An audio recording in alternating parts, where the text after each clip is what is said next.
Two people start their careers on the exact same day, earning the exact same salary. 30 years later, one of them retires with millions, financially free, and the other is still working, still stressed, still one bad month away from disaster. Here's the part that should make you angry. The wealthy one didn't necessarily work harder, get luckier, or earn more. They simply understood something the other never did. Because there are two completely different games being played with money in this country, and almost nobody tells you which one you're really in. You were taught the first game. Go to school, get a job, work hard, save a little, and be responsible. It sounds noble. It's also the game that quietly keeps you exactly where you are, forever. Meanwhile, the rich are playing a totally different game, with different rules, different tools, and a completely different scoreboard. And once you see it, you cannot unsee it. Over the next hour, I'm going to walk you through the entire playbook the wealthy actually use, move by move. How they think about money, how they legally pay less tax than the people who work for them, how they use debt as a weapon instead of a chain, how they get paid while they sleep, and why the whole system is quietly designed to keep you as a worker and a consumer, never an owner. This is not a rant, and it's not hype. It's the actual mechanics, backed by real numbers, and by the end you'll see the whole board. My job is to hand you the same playbook. Welcome to Money Decoded. Let's start with the lie, because everything wrong begins here. From the moment you were old enough to understand words, you were handed a simple story about money. It goes like this: study hard, get good grades, land a stable job, work your way up, spend less than you earn, and one day, decades from now, you'll be comfortable. That's it. That's the entire financial education most people ever receive. And notice what's missing. Nobody taught you how money actually multiplies. Nobody taught you what an asset really is. Nobody explained why the tax system treats your paycheck so differently from a rich person's income. You learned how to be an excellent employee, a reliable taxpayer, and a lifelong consumer, and you learned almost nothing about becoming an owner. That's not an accident, and we'll get to why later. But here's the trap hidden inside that nice-sounding story. It's built entirely around trading your time for money. You work an hour, you get paid for an hour. Stop working, the money stops. Your entire financial life is capped by how many hours you can sell and how much someone will pay you per hour. And no matter how high that number climbs, it has a ceiling, because there are only so many hours in a day, and only one of you. The rich figured out something brutal and simple a long time ago. As long as you're trading time for money, you will never be free, because you don't own your income owns you. So the first shift, the one everything else depends on, is understanding the difference between the two games. Let me show you exactly what that looks like. Picture two co-workers, David and Marcus. Same job, same $50,000 salary, same city, hired the same week. For 30 years, they earn almost identical paychecks. David does what feels normal and responsible. When he gets a raise, he upgrades his life a little, a nicer car, a bigger apartment, the newer phone. He saves whatever happens to be left over, which usually isn't much, and he keeps it sitting in a checking account where it feels safe. He's not reckless. He's just playing the game he was taught. Marcus earns the same money, but he plays a different game. Every single month, before he spends $1 on anything else, he takes a chunk of his paycheck and uses it to buy ownership, small pieces of the entire stock market through a simple index fund, quietly, automatically, boringly, for 30 years. He drives a used car for an extra few years. He doesn't look rich. On the surface, their lives look nearly identical. But underneath, something completely different is happening. David's money is flowing out to other people, car companies, landlords, banks. Marcus's money is going to work for him, buying assets that grow and pay him. Fast forward 30 years.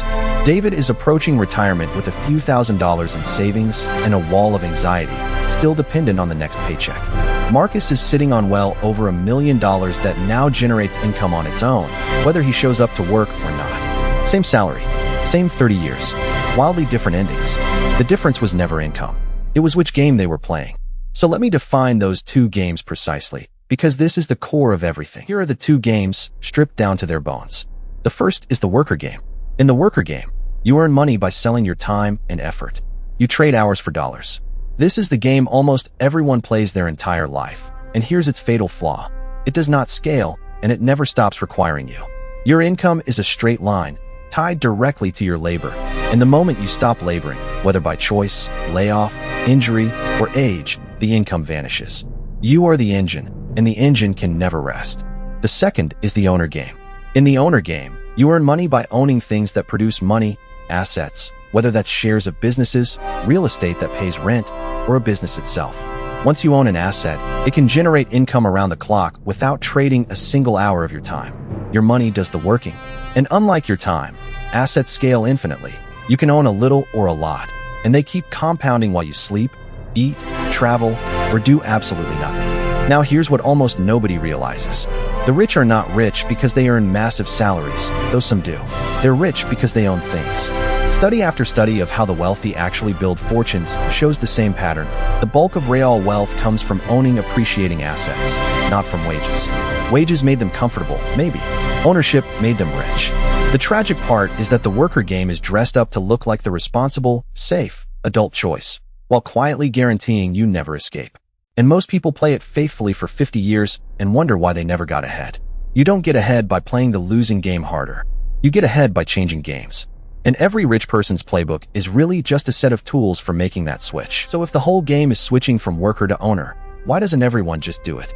Because the owner game has 4 hidden mechanics that the rich understand deeply and the rest of us were never taught, and each one is a secret weapon. I'm going to reveal all 4 in this video, and I want you to hold them in your mind, because together they form the entire board. Secret number 1 is the tax game. The wealthy legally pay a lower tax rate than many people who work for them, not by cheating, but because the tax code treats income from owning assets completely differently from income from working a job. Once you understand it, you'll never see your paycheck the same way. Secret number 2 is leverage, the strategic use of debt. To you, debt has probably always been a trap, a chain around your neck. To the rich, certain kinds of debt are a tool, a way to control assets far larger than their own cash and multiply their returns. Same tool, opposite outcomes, and the difference is everything. Secret number 3 is compounding, the money machine. It's how the rich get paid while they sleep, how a modest amount of money quietly snowballs into a fortune over time, and why starting early is worth more than earning more. And secret number 4, the one they never say out loud, is why the entire system, from advertising to the way you were schooled, is quietly engineered to keep you spending, borrowing, and working, so you stay a consumer instead of becoming an owner. For secrets, tax, leverage, compounding, and the system itself. By the end, you'll see how they connect and exactly how to use them. But it all starts with the single idea underneath the owner game, the one thing the rich buy that you probably don't. Let's talk about assets, and I need you to understand why this matters more today than it has in a generation. Right now, more than half of Americans are living paycheck to paycheck, and that includes plenty of people earning 6 figures. A third describe themselves as struggling or in financial crisis, a number that has climbed sharply in just a few years.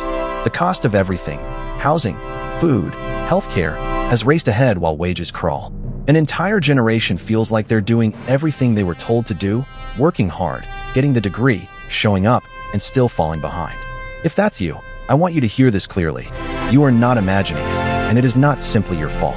You were handed the worker game as if it were the only game, in an economy that increasingly rewards owners and squeezes workers. The gap between the two is not shrinking, it's widening, faster than ever. But here's why I'm not telling you this to depress you. The same forces that make the worker game harder make the owner game more powerful and more accessible than at any point in history. You can now buy a piece of the entire economy with a few dollars from your phone, in minutes, something that was once reserved for the wealthy.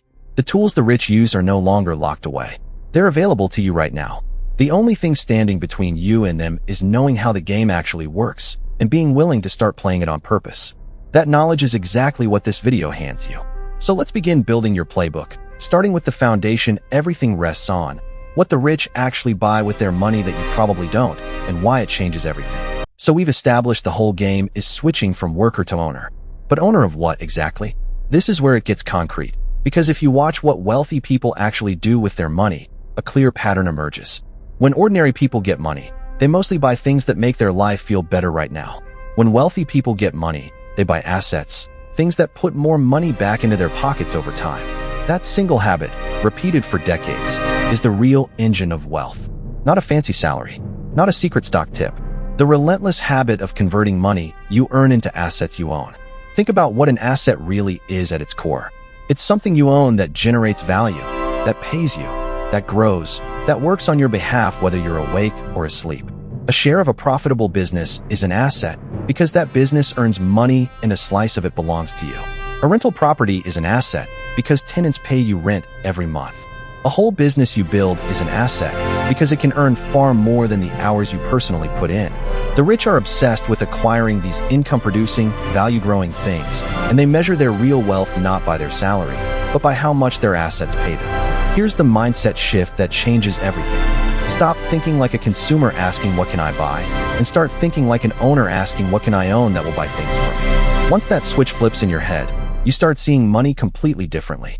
But there's a catch, a trap that swallows the middle class whole, and it comes down to one crucial distinction almost nobody understands: the difference between an asset and a liability. Here's the definition that quietly separates the rich from everyone else, and it's beautifully simple.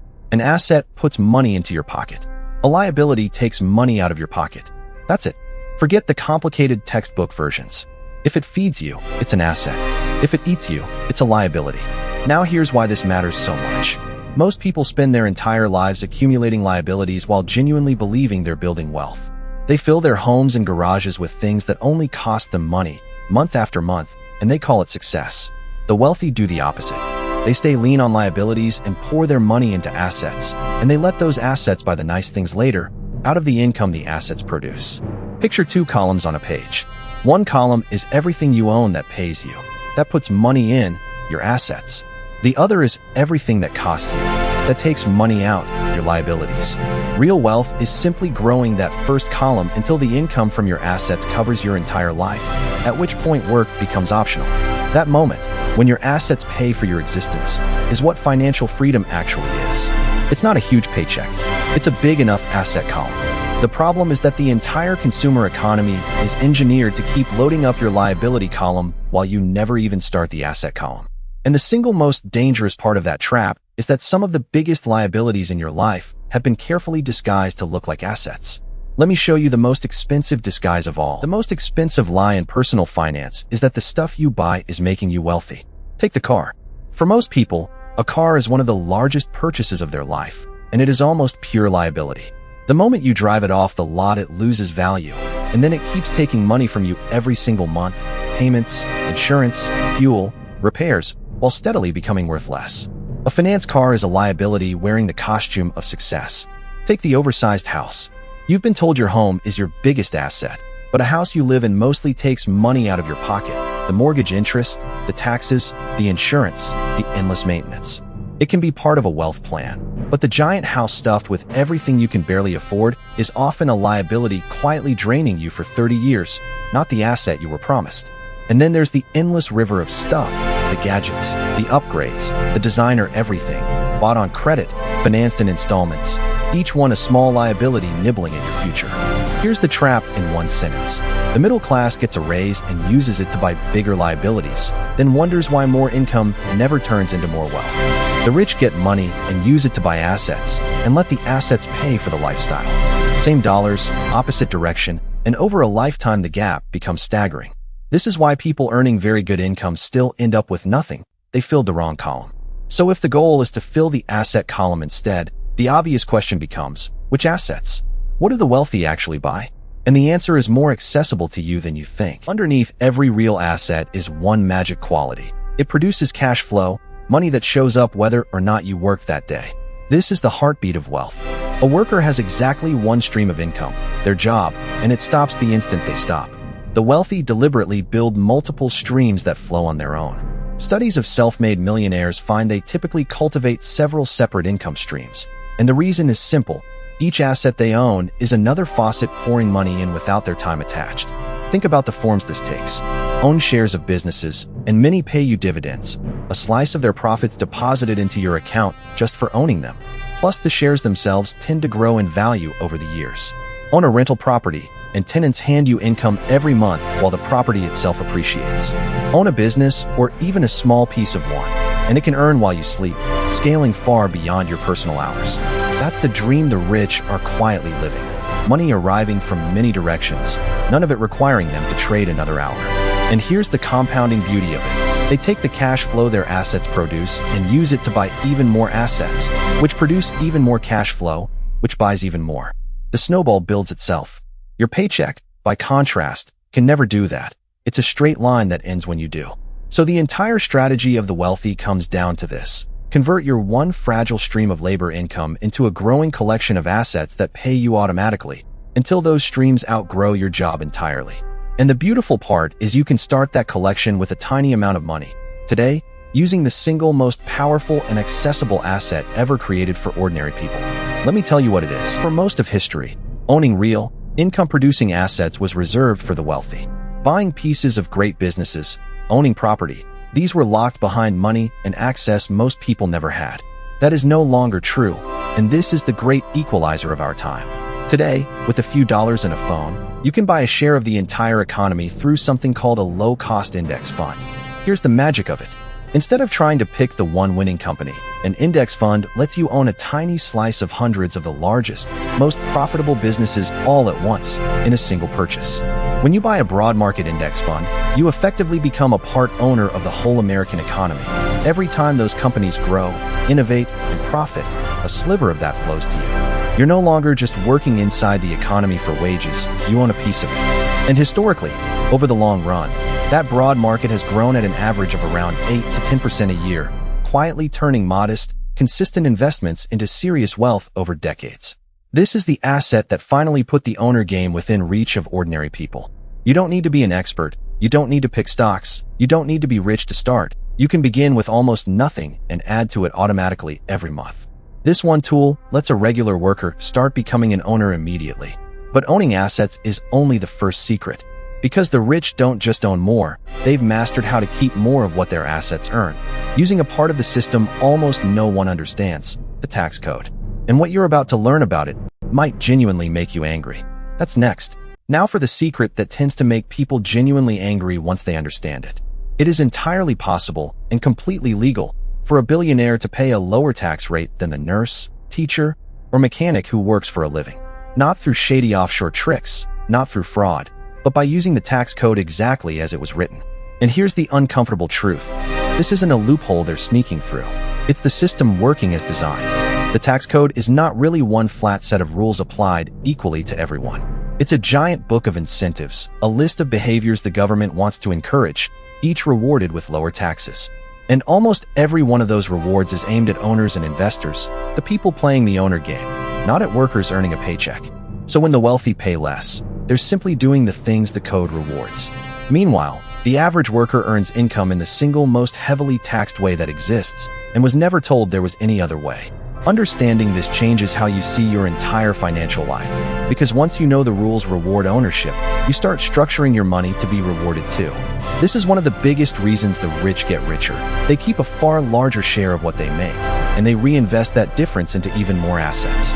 Let me break down exactly how it works, starting with the most important distinction in the entire tax system, the difference between the money you earn from working and the money you earn from owning. Here's the distinction almost no one is taught in school, and it quietly shapes who gets ahead.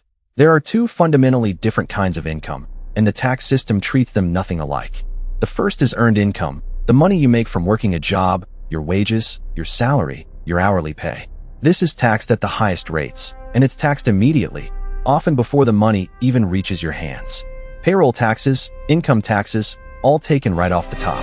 Earned income is the most heavily taxed money in the entire system, and it's the only kind most workers ever have. The second kind is income from owning assets, and this is where the game changes. When you own investments, and they grow, the profit you make when you eventually sell is called a capital gain, and long-term capital gains are typically taxed at significantly lower rates than the same amount of salary. On top of that, you usually don't pay a cent of tax until you actually sell, which means your money can grow for years, even decades, completely untouched by taxes, compounding on the full amount. Think about what that means. Two people can bring in the same amount of money in a year. The one who earned it working can lose a large chunk to taxes right away. The one who earned it from owning assets pays a lower rate, and only when they choose to. Same dollars, radically different tax bills, purely because of how the money was made. The system openly rewards owning over working, and the wealthiest people take this principle to an extreme that, once you hear it, you'll never forget. Here's how the ultra-wealthy push this to its logical extreme, using a strategy people sometimes summarize as buy, borrow, die. Stay with me, because the logic is stunning. First, they buy assets, businesses, stocks, real estate, things that grow in value over time. Then, crucially, they try never to sell them, because selling would trigger that capital gains tax. Instead, when they need cash to live on or to buy more, they borrow against those assets. They go to a bank and say, "I own these valuable holdings. Lend me money using them as collateral." And here's the kicker. Borrowed money is not income, so it is generally not taxed at all. They get to spend millions in loan money while paying little or no tax on it. And their assets keep growing in the background, often faster than the modest interest on the loan. So their wealth compounds untouched. They live off cheap debt, and they sidestep the tax that ordinary earners can't avoid. It sounds almost unbelievable, but it's a well-documented approach at the very top. Now, I'm not telling you this so you can copy the billionaires. Most of us aren't operating at that scale. I'm telling you so you understand the principle underneath it, because that principle is something you absolutely can use. Assets are taxed more gently than labor, and letting them grow without selling is a powerful advantage. The rich didn't invent secret magic. They just structured their financial lives around income the system rewards instead of income it punishes. And there's one more layer to this that transforms everyday expenses into tax advantages, and it comes from owning a business. There's a reason so many wealthy people own a business, even a small one, beyond just the income it brings. Owning a business changes your entire relationship with taxes because of one simple difference in how the money flows. When you're an employee, the order of operations is brutal. You earn, you get taxed, and then you spend whatever's left. Tax comes first, life comes second. When you own a business, many legitimate costs of running that business are subtracted before taxes are calculated. The business earns, it subtracts its real expenses, and it's taxed on what remains. The order flips: earn, spend on the business, then get taxed on the rest. That difference, spending with pre-tax dollars versus after-tax dollars, is enormous over time, and it's completely legal when the expenses are genuine and business-related. This is a major reason the wealthy are drawn to ownership in every form. Employees are taxed on the way in, owners are taxed on the way out, and the way out leaves far more room. Now, a word of honesty here, because this channel is about truth, not hype. This requires real businesses with real expenses and following the actual rules, not pretending personal costs are business ones. But the broad lesson stands, and it ties this entire chapter together. Every advantage we've covered, the lower rates on investment gains, the power of not selling, the pre-tax spending of business owners, all of it rewards the same thing: owning instead of only working. Which raises a beautiful question for someone earning a normal paycheck. Do you have any legal tools to tilt the tax game in your favor?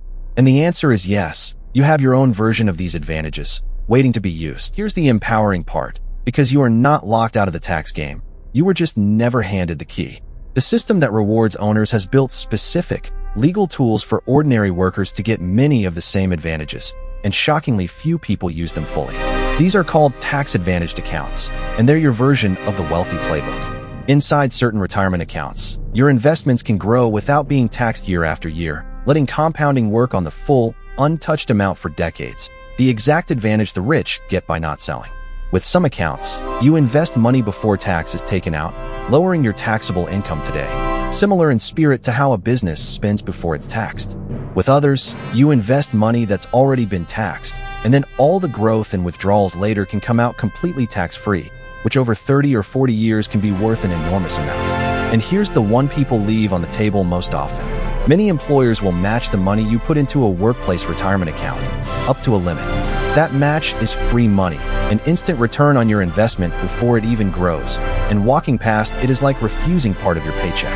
When you combine these accounts, growing your investments shielded from taxes, capturing free matching money, and letting it all compound, you're using the same core principles the wealthy use, just scaled to your life. The rich keep more of what they make and reinvest the difference. Now you can too. So we've covered owning assets and keeping more of what they earn. But there's a third tool the wealthy wield that most people fear, a tool that can multiply everything or destroy you, depending entirely on which side of it you're on. It's time to talk about debt. Let's talk about the tool that terrifies most people and enriches the wealthy, using the exact same word for both: debt. To the average person, debt is a chain. It's the credit card balance that never shrinks, the loan payment that swallows the paycheck, the constant background stress of owing more than you own. And for most people, that fear is completely justified because the debt they carry is actively destroying them. But to the wealthy, certain debt is one of the most powerful wealth-building weapons ever invented. They actively seek it out, they use it deliberately, and it multiplies their fortunes. Same four-letter word, two opposite universes. So what's the difference? It comes down to one question: The single most important question you can ever ask about any debt. What is this borrowed money buying? Because debt itself is neither good nor evil. It's a lever, a way to control something much larger than your own cash allows. And a lever can lift you up or crush you, depending entirely on which way you point it. When you borrow money to buy things that lose value and drain your pocket, the lever crushes you. When you borrow money to buy things that grow and pay you, the lever lifts you. The rich aren't rich because they avoid all debt, and they're not rich because they drown in it. They're rich because they understand precisely which debt builds wealth and which debt steals it, and they've placed themselves firmly on the right side of that line. Let me show you exactly where that line is, because it will change how you look at every loan offer you ever receive again. Here's the clean dividing line. Bad debt is money you borrow to buy liabilities, things that lose value, and take money out of your pocket. Good debt is money you borrow to buy assets, things that grow and put money into your pocket. That's the entire distinction, and once you see it, you can judge any loan in seconds. Think about the debt most people carry.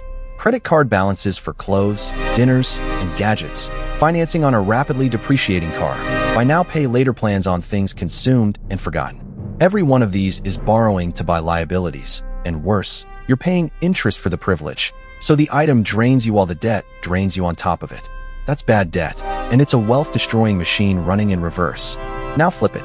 Imagine borrowing money to buy an asset that produces enough income to cover the loan payment, and then some, and that also grows in value over time. Now the borrowed money is working for you. The asset pays the debt, you keep the surplus, and you control something far larger than your own cash could ever buy. That's good debt, and it's the lever the wealthy use again and again. The tragic pattern is that ordinary people fill their lives with bad debt, borrowing to consume, while the wealthy use good debt to acquire assets and accelerate their ownership. Same tool, opposite direction, and over a lifetime it splits people into two completely different financial worlds. And nowhere is this power clearer than in the way the rich use borrowed money to control assets many times larger than their own cash. Let me show you the mechanics of that multiplier. Here's where good debt becomes genuinely powerful, through something called leverage, which simply means using borrowed money to control an asset far bigger than the cash you put in. The classic example is real estate, so let's walk through the logic. Imagine an asset worth $200,000. To buy it outright, you'd need all $200,000. But with leverage, you might control that entire asset by putting down only a fraction, say $40,000, and borrowing the rest. Now here's the multiplier. If that asset grows in value by 10%, it's now worth $20,000 more. But you only invested $40,000 of your own money, so that $20,000 gain is a 50% return on your cash, not 10%. The borrowed money amplified your result 5 times over. And if that asset also produces income, like rent, that income can cover the loan payments, meaning tenants are effectively paying off your debt while the asset grows in your favor. You control a large, appreciating, income-producing asset using mostly someone else's money, and you keep the gains. This is how many fortunes in real estate and business are actually built, not with piles of personal cash, but with the intelligent use of borrowed money pointed at assets. Now, I have to be honest with you, because leverage cuts both ways, and this channel deals in truth. Just as it multiplies gains, it multiplies losses. If the asset falls in value or the income stops, you still owe the full debt, and that's exactly how over-leveraged people get wiped out. Leverage is powerful precisely because it's dangerous.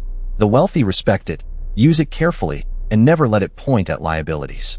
Which brings us to the dark mirror of all this, the leverage that's being used against you right now, every single day. Here's what should genuinely concern you. The same force of leverage that builds the wealthy is being aimed directly at you, in reverse, and it's engineered to be almost irresistible. Think about how aggressively you are offered debt to consume. Credit cards with tempting rewards but brutal interest rates. Buy now, pay later buttons on nearly every checkout, splitting a purchase into friendly little installments that make overspending feel painless. Car loans stretched longer and longer, so the monthly payment looks small while you pay far more overall. This is consumer debt, and it is bad debt by design, because it exists to help you buy liabilities you couldn't otherwise afford, while you pay interest for the privilege. And the interest is the cruelest part. Remember compounding, the beautiful force that builds wealth for owners? On consumer debt, that exact same force runs against you. High-interest debt compounds in the lender's favor, so your balance can grow faster than you pay it down, trapping you in minimum payments that mostly feed interest and barely touch what you actually owe. You become the asset. Your monthly payments are someone else's cash flow, Right now, huge numbers of people are caught in this, growing reliance on installment plans and revolving credit just to cover ordinary life, quietly transferring their future wealth to lenders one small, painless feeling purchase at a time. The system profits enormously when you use leverage to consume instead of to own. So before you can ever use debt like the wealthy do, you usually have to win a different battle first, escaping the trap that's been set for you. Let me tell you how that escape actually works. So how do you flip the lever from crushing you to lifting you? It happens in a clear order, and the sequence matters. Step 1 is to stop feeding the trap. Every dollar going toward high-interest consumer debt is a dollar earning a guaranteed negative return, so aggressively eliminating that debt is often the single highest return financial move available to you, because escaping a punishing interest rate is like earning that rate risk-free. Attack the worst debt first. Stop adding new consumer debt and starve the machine that's been feeding on you. Step 2 is to change what future debt is allowed to do in your life. Once you're free of the wealth-destroying kind, you draw a hard rule. You don't borrow to buy liabilities anymore. No financing depreciating toys, no installment plans on consumption.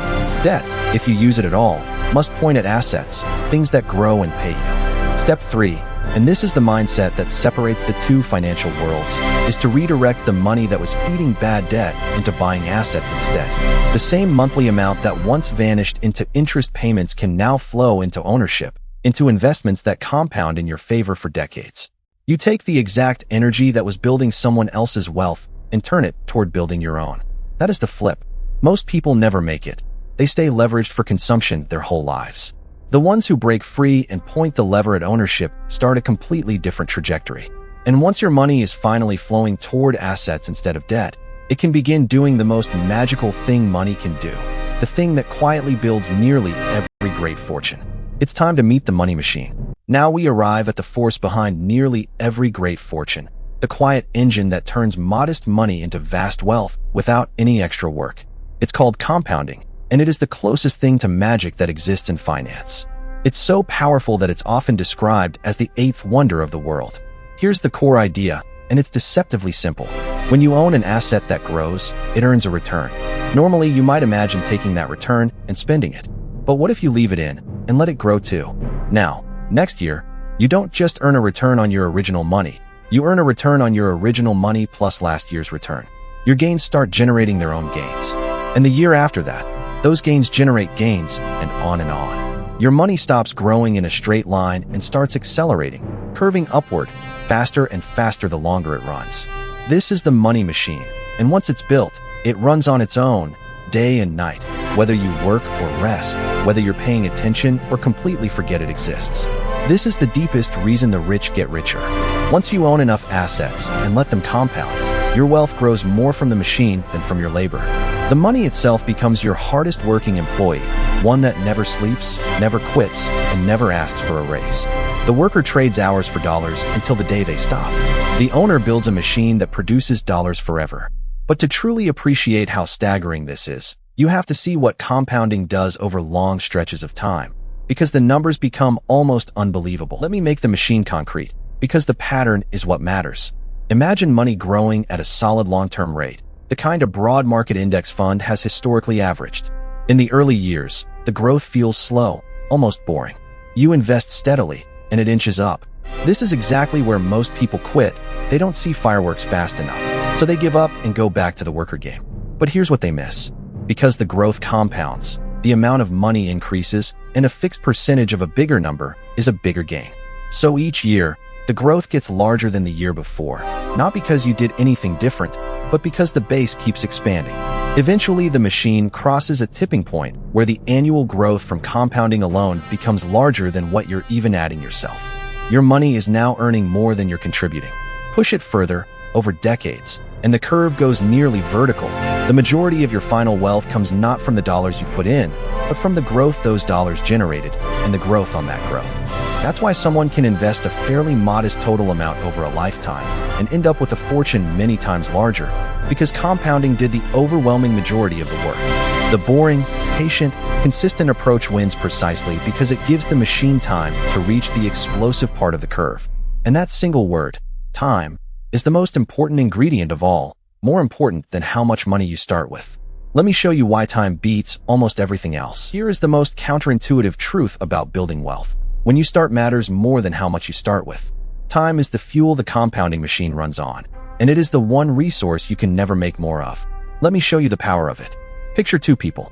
The first starts investing a modest amount in their 20s, and then, incredibly, stops adding money after just a decade, letting what they've built simply sit and compound. The second waits until their 30s to begin, then invests steadily for the rest of their working life, contributing far more money in total.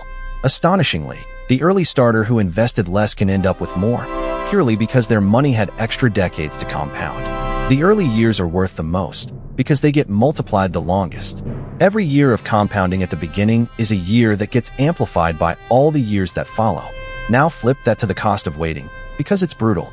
Every decade you delay roughly doubles the amount you need to invest each month to reach the same goal, because you're stealing years away from the machine. Waiting isn't neutral, it's expensive, and the price goes up the longer you hesitate. This is why the wealthy teach their children to start young, and why the most valuable thing you can do with this entire video is act on it sooner rather than later. The best time to start the machine was years ago. The second best time is today. And there is an even more urgent reason to start now. One that has nothing to do with greed and everything to do with survival. Because while your money sits still, an invisible force is quietly eating it alive. That invisible force has a name, and it's the reason building the machine is not a luxury, but a necessity. It's called inflation, and it is the silent thief that robs everyone who plays defense with cash. Here's how it works. Every year, prices creep upward, a little more for groceries, for rent, for gas, for everything.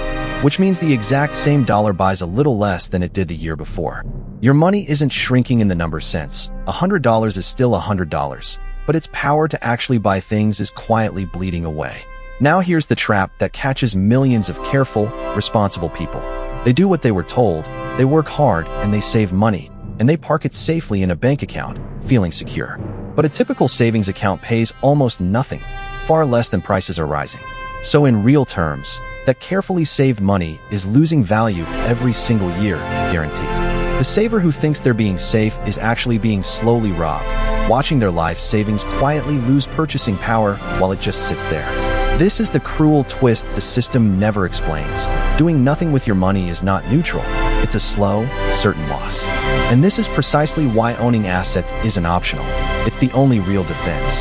Assets like stocks and property have historically grown faster than inflation. So they don't just protect your money, they multiply it in real terms.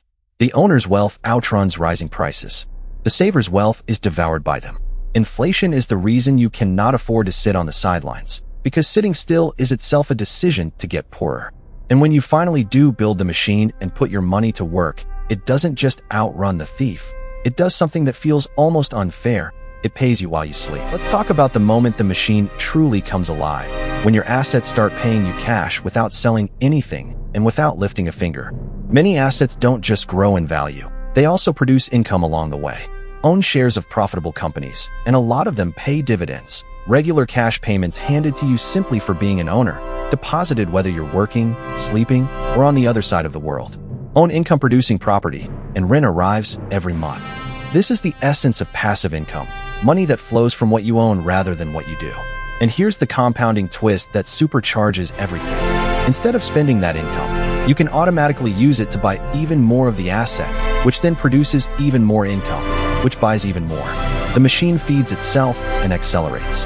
A dividend buys more shares. Those shares pay more dividends, which buy still more shares, a self-reinforcing loop that grows quietly in the background for decades. This is what people really mean when they say the rich make money while they sleep. It's not a metaphor. It's the literal mechanics of owning assets that pay and reinvesting what they pay. The worker's income stops the moment they close their eyes. The owner's assets keep earning through the night, every night, for years. Building that machine, and then protecting it and feeding it, is the whole game. But here's the unsettling question that leads us into the next chapter. If compounding is this powerful and this simple, and the tools are this available, why doesn't everyone do it? Why do so few people ever build the machine? The answer is not what you'd expect, and it's the secret they never say out loud. Now we reach the secret they never say out loud, the one that ties this entire video together, and I want to be careful and honest about how I say it. The system that surrounds you, the economy, the advertising, the way you were educated, the easy credit, is quietly designed to keep you as a worker and a consumer, and to make becoming an owner feel difficult, distant, or unnecessary. I'm not talking about a secret room of villains plotting against it. It's simpler and, in a way, more unsettling than that. It's incentives. Enormous industries make money when you spend, borrow, and consume, and they make far less when you save, invest, and own. So every day, powerful forces, each just pursuing its own profit, gently push you towards spending your money instead of building assets with it. The result is an environment where the default path, the one of least resistance, quietly leads to a lifetime in the worker game. Think about it.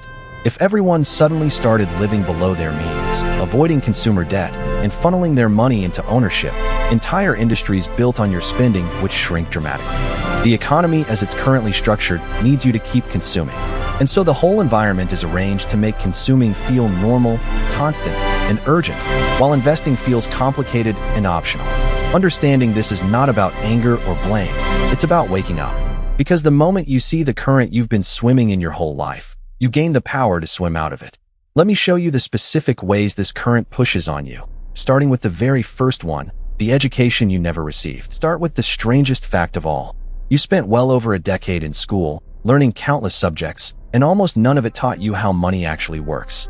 You weren't shown how to invest, what an asset really is, how the tax system treats different income, or how compounding builds wealth. You graduated able to do many things, but financially, you were sent into the world nearly blind. Now ask yourself why. The modern school system was largely designed in an industrial era to produce capable, reliable employees, people who show up on time, follow instructions, and fit into the workforce. That's not a scandal, it's just what it was built for. But the consequence is profound. It trains people to be excellent workers and leaves them almost completely unprepared to be owners. You were taught to earn a paycheck, never to build a machine. And here's the quiet result of that missing education. When people don't understand how wealth is actually built, they default to the only model they were shown: work for money, spend most of it, and hope. They can't use tools they were never told existed. The wealthy, by contrast, very often learn these principles at home, from families who already play the owner game. So the knowledge passes down like an inheritance more valuable than cash. That's a huge part of how the rich stay rich across generations, not just money, but the operating manual for money. The good news, the reason this channel exists, is that this knowledge is not actually secret or complex. You're learning it right now. And once you have it, the missing education stops being a life sentence. But financial illiteracy is only the first push. The second one works on your desires every single day. The second force is the most relentless, and it targets your desires directly. You live inside the most sophisticated persuasion machine in human history, and its entire purpose is to convince you to want more, buy more, and spend more, constantly. Every day you're exposed to a flood of advertising, each message expertly crafted to make you feel that what you have isn't enough, that happiness or status is one purchase away. And it's no longer just billboards and commercials.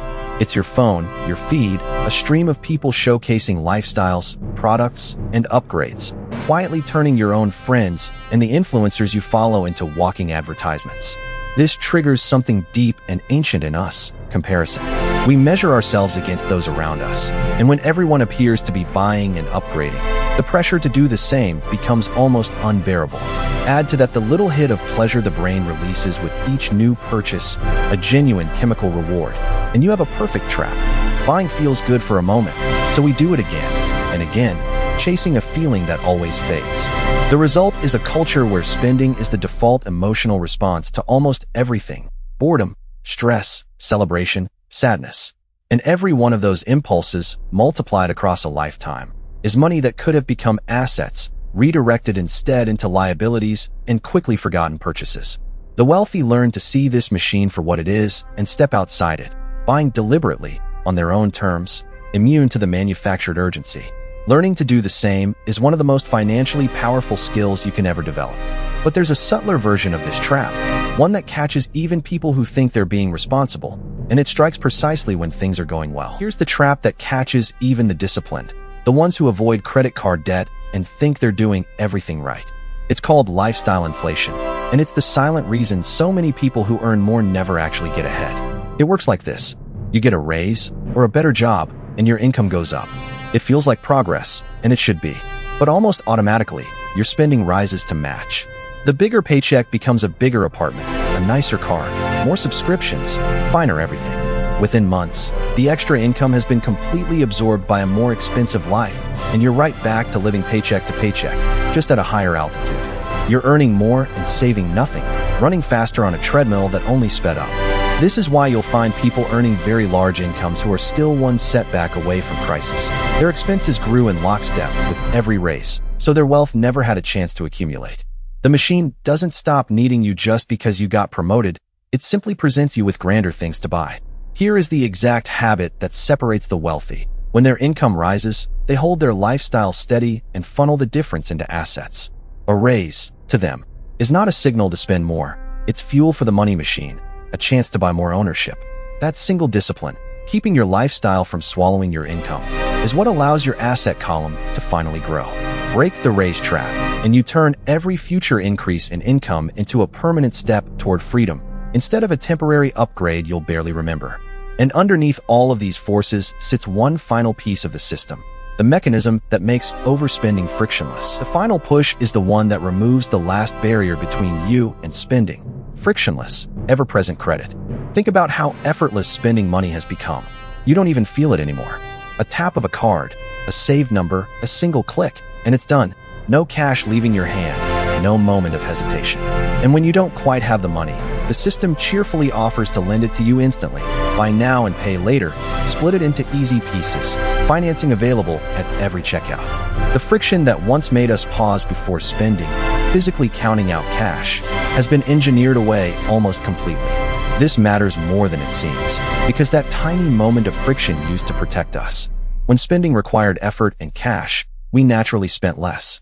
Now that it takes less than a second and often uses money we don't even have yet, overspending has become the path of least resistance.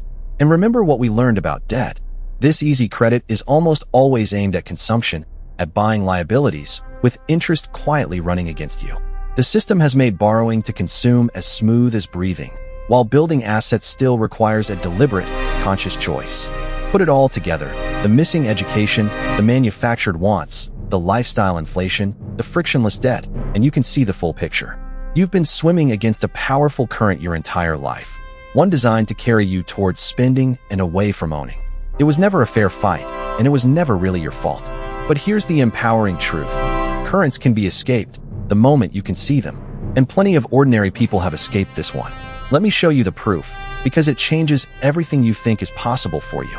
At this point you might be thinking, this all sounds good in theory, but the people who actually get wealthy this way must be special, high earners, geniuses, or people who got lucky. So let me hand you the proof, because the reality is the opposite of what most people assume, and it should give you enormous hope. When researchers actually study millionaires, not the flashy ones on social media, but the real ones, a startling picture emerges. The typical self-made millionaire is not a celebrity or a high-flying executive. They're ordinary. They live in average neighborhoods, drive unremarkable cars, and often worked completely normal jobs. Teachers, engineers, small business owners, managers, tradespeople. Most did not inherit their wealth. Most never earned enormous salaries. What they had in common was not income, it was behavior. They played the owner game consistently, quietly, for a long time, while the people around them played the worker game and wondered how their unremarkable neighbor ended up wealthy. This is the single most encouraging fact in all of personal finance. Becoming wealthy is far less about how much you make and far more about what you do with what you make. The million-dollar outcomes came from ordinary people applying these exact principles: savings rate, ownership, patience, and avoiding the traps over the course of years. If it required a huge income or rare genius, this would be a depressing video. It doesn't. It requires understanding the game and having the discipline to play it. And the patterns these everyday millionaires share are so consistent that you can copy them almost like a recipe. Let me show you exactly what they did. When you line up the everyday millionaires and look at what they actually did, the same handful of habits appear again and again, so consistently that it reads like a recipe anyone can follow. First, they lived below their means. Not miserably, just deliberately. They kept a real gap between what they earned and what they spent, and crucially, they refused to let lifestyle inflation swallow their raises. That gap was the raw fuel for everything else. Second, they invested that gap consistently, automatically, and boringly. Most did not pick hot stocks or chase get-rich-quick schemes. They put money regularly into simple, broad, low-cost index funds, becoming owners of the whole economy, and they did it every single month, in good times and bad, for decades. Third, they let compounding do the heavy lifting by being extraordinarily patient. They didn't panic and sell when markets crashed, and they didn't interrupt the machine when they got scared or bored. They understood that time was their greatest ally, so they simply stayed invested and let the curve bend upward. Fourth, they avoided the wealth-destroying traps. They steered clear of high-interest consumer debt. They didn't finance depreciating toys, and they were skeptical of anything promising fast, easy riches. That's the entire recipe. Live below your means. Invest the difference into ownership consistently. Stay patient for a long time, and avoid the traps. Notice what's not on the list: a giant salary, a lucky break, insider knowledge, or a finance degree. The everyday millionaire is living proof that this simple, unglamorous formula genuinely works. But there is one more thing about these millionaires that shocks people the most, something that completely flips how you think about who is actually rich. Here's the part that flips everything you assumed about wealth on its head. The people who look rich and the people who are rich are very often two completely different groups. Think about who you picture when you imagine a wealthy person. The luxury car, the designer clothes, the enormous house, the constant upgrades. But here's the uncomfortable truth researchers keep finding. A huge number of the people flaunting those things are not wealthy at all. They're financing that lifestyle with debt, drowning in payments, one lost paycheck away from collapse. They have the appearance of wealth and almost none of the substance. They look rich precisely because they spend everything they earn, and often more. Meanwhile, the actual millionaire next door is doing the opposite. They drive a sensible car, live in an ordinary home, and wear unremarkable clothes, not because they can't afford better, but because they'd rather own assets than impress strangers. Their wealth is invisible, sitting quietly in investments and ownership, working and compounding, instead of parked in a driveway losing value. And this reveals the deepest confusion in our entire culture around money. We've been trained to measure wealth by what people display, when real wealth is measured by what people own that you cannot see. Looking rich and being rich are not just different, they're frequently opposites, because every dollar spent proving you're wealthy is a dollar that can never make you wealthy. The person spending to look the part is feeding the worker game. The person quietly accumulating assets is winning the owner game, in plain sight, while nobody notices. So when you picture the path ahead, don't picture the mansion and the sports car. Picture someone who looks completely ordinary, because that is exactly who tends to win. And once you understand that, this path stops looking like a fantasy and starts looking like something firmly within your reach. Let me make it real with the kind of story that plays out far more often than the headlines suggest. Picture someone on an ordinary income, nothing special, who simply decides in their 20s or 30s to start playing the owner game on purpose. They don't do anything dramatic. They look at their spending, find a reasonable amount they can invest each month, and set it to happen automatically, right after payday, before they can spend it. They put it into a broad, low-cost index fund, and then, most importantly, they leave it alone. Years pass. The market rises and falls, and there are scary moments where their balance drops and every instinct screams to sell, but they hold on, because they understand the machine.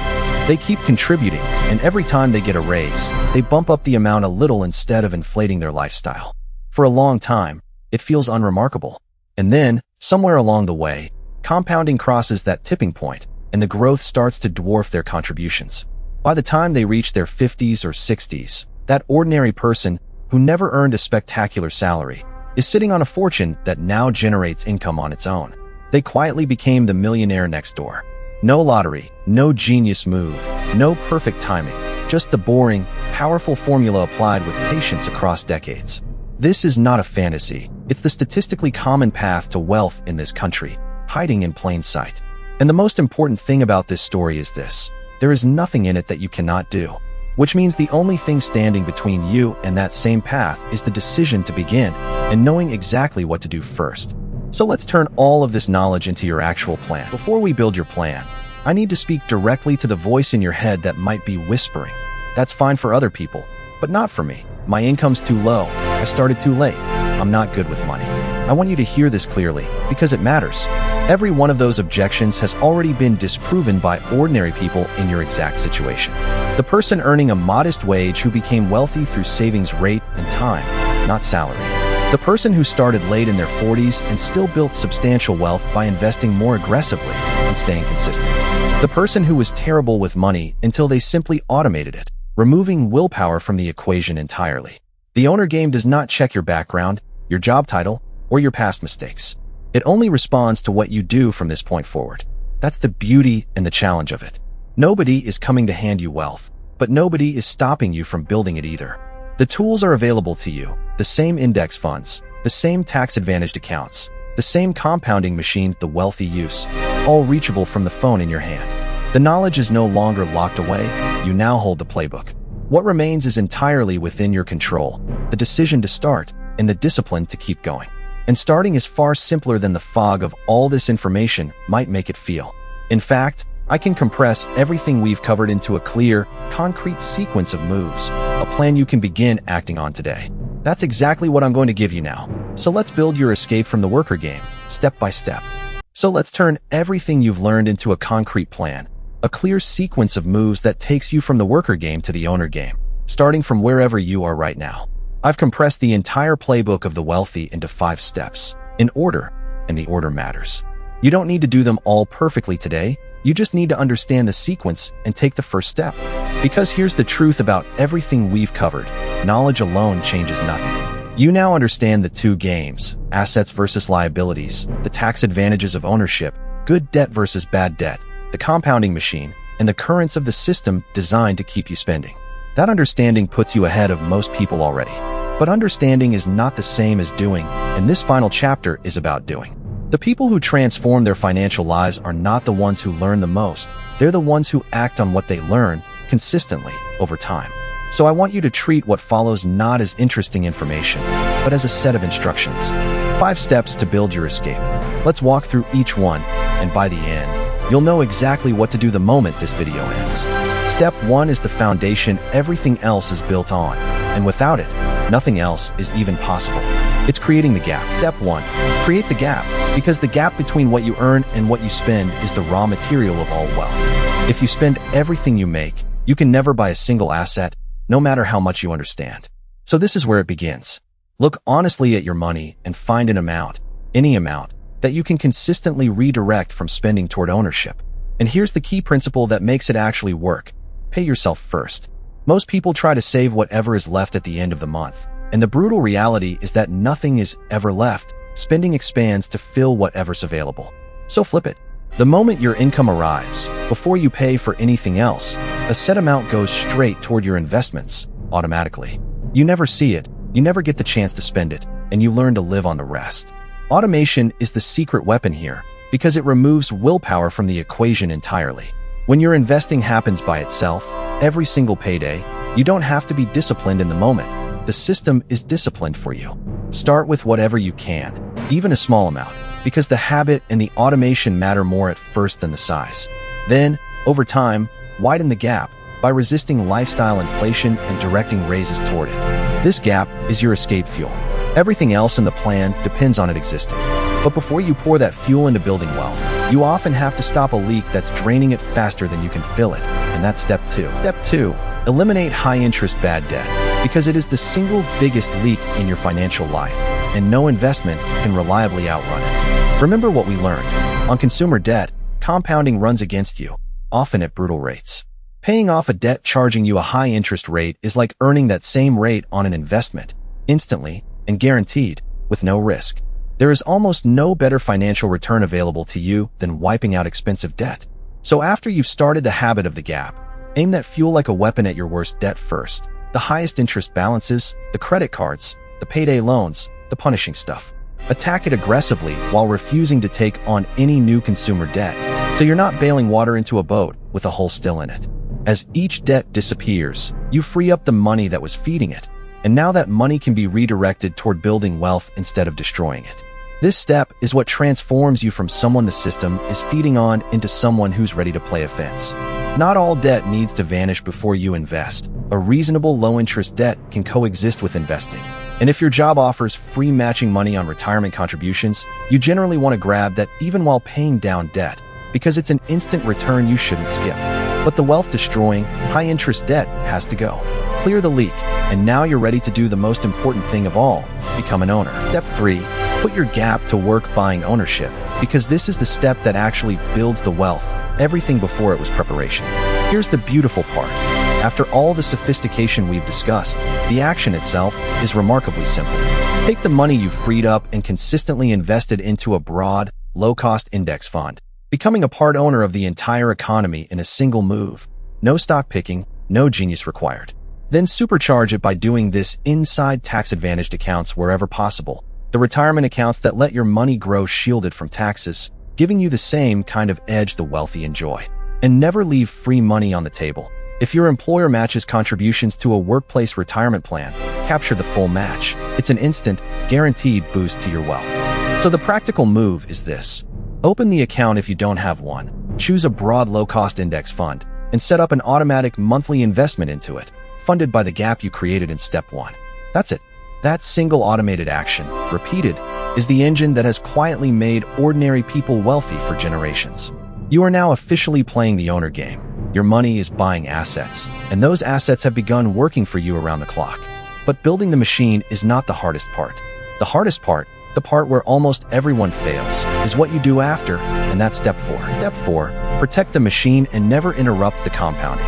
Because this is where the real test of wealth building happens, and it's psychological, not technical. Once your automatic investing is running, your main job is astonishingly counterintuitive. Do almost nothing. Let it run. The single biggest thing that destroys ordinary people's wealth is not choosing the wrong fund. It's panic. Markets will crash, and I want you to expect it, not fear it. There will be moments when your investments drop sharply, when the news is terrifying, and when every instinct screams at you to sell and save what's left.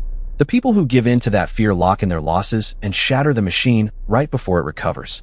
The people who build wealth do the opposite. They hold on, they keep contributing, and they let time and compounding do their work through every storm.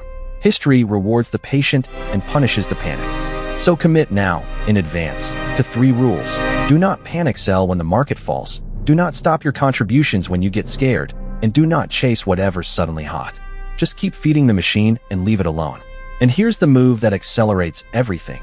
Every time your income rises, increase your automatic investment instead of inflating your lifestyle, turning each raise into fuel rather than a bigger set of liabilities. Protect the machine, stay the course for years, and compounding will eventually do more for your wealth than your paycheck ever could. Which leaves one final step, guarding against the very currents we exposed. Step 5, consciously outsmart the system that's designed to pull you back into the worker game. Because even with the machine running, those currents never stop pushing. This step is about awareness becoming a permanent habit. Guard against manufactured wants. When you feel the sudden urge to buy something, pause and ask whether it's truly your desire or a craving that was manufactured for you by an ad, a feed, or a moment of stress. That pause alone will save you a fortune over a lifetime. Guard against lifestyle inflation. Keep your spending steady as your income grows. And remember that every raise you don't inflate into is fuel for your freedom. Guard against frictionless debt.